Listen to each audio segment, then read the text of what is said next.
नमस्ते welcome to my mini blog. आज चाहिँ मेरो घरमा ब्युटिफुल लेडिजहरूको गृह प्रवेश हुँदैछ and I am so excited. ये मेरो चाहिँ स्यालेरीको सर्टेन एमाउन्ट चाहिँ म जहिले पनि मेरो इन्डोर प्लान्टहरूमा खर्च गर्छु। हेर्नु न कस्तो राम्रो देखेको। यतिकैमा मिस्टर तामाङले चाहिँ मेरो लागि खाजा लिएर आउनु भएछ, मोमो लिएर आउनु भएछ। उहाँ चाहिँ ल्याएर प्लेटिङ गर्दै हुनुहुन्छ। Anyways let's talk about indoor plants होइन। म त्यही टपिकमा थिएँ नि त, आज यही बारे कुरा गर्न चाहन्छु है।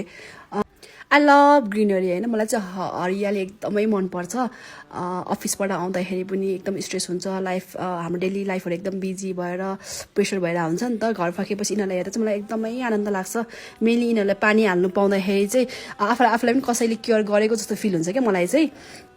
यिनीहरू चाहिँ मेरो लागि प्लान मात्र होइन कि मेरो मेन्टल पिस हो, मेरो घरको शान्ति हो जस्तो फिल हुन्छ क्या मलाई चाहिँ। Thank you for watching. Bye bye सबैजनालाई, गुड नाइट।